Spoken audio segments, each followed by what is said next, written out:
Positive, positive. So baka eto reaction lang nitong negative na to.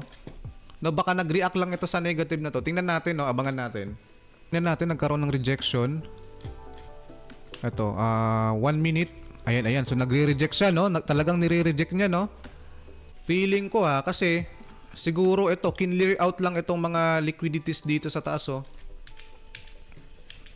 Baka pump and dump siguro mangyari nito. Ayan na, so nag-reject na. Mabilisan na lang to, mabilisan. No? Ito, feeling ko reaction niya lang talaga to dito sa ito to, sa negative na to. Kasi mas mababa yung actual dito sa forecast. Pero kung ito kung titingnan nyo guys kung i-analyze nyo, okay, mas mataas nga, no? So mas mataas pa rin. Mas mataas pa rin pala. So from the previous, no?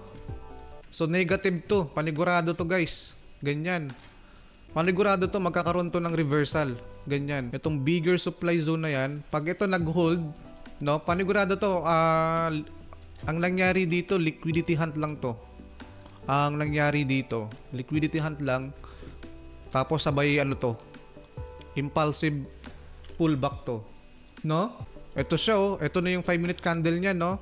So talagang puro rejection, no? Rejection, rejection. Tapos, previous 5-minute candle, ito, sinwip niya, no? Sell na, sell na. Sell na, sell na. Tapos, ito na lang, ganyan na lang. Set stop loss na lang. Set stop loss, tapos, yan. Set and forget na lang. Oh, no? So, nagkakaroon siya ng rejection dito, no? Puro rejection na kasi nangyari, no? Ito, puro rejection na nangyari dito, no? Ito pa ngayon, itong current 5-minute candle na to. Kasi, previous 5-minute candle sinwip, ito yan, previous 5-minute candle sinwip nitong candle na to, ito yung naging formation niya, no, doji. Kasi pag ito umangat pa, itong current 5-minute candle na to, matik to, baka mag all time high na to, tuloy-tuloy na tong umangat. Pero hindi, kasi kung titingnan natin kung i-analyze natin itong data na to, ito mas mataas, mas higher pa rin talaga siya, no? Higher than the previous data from the last month, no?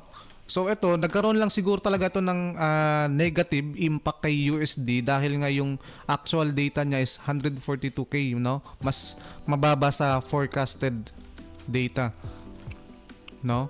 Pero in reality, mas mataas pa rin ang niya, no? Yung result niya compared sa last month.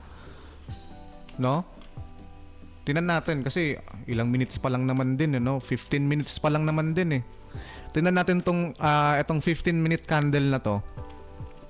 Sell na, basta set na lang ng stop loss. Tapos kung nag-profit na kayo rito, ayun na, mag-break even na kayo rito, no? May potential talaga to. May potential to.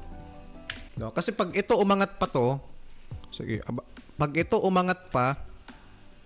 talaga umangat pa, no? Until ma-invalidated itong zone na to, possible niyan, aangat na talaga to, no? Possible niyan na magkakaroon to ng new structure, or possible pa nga niyan baka magkaroon ng new all-time high, no? Pero sa tingin ko lang siguro ang possible scenario dito, eto, since clear out etong liquidities dito, okay.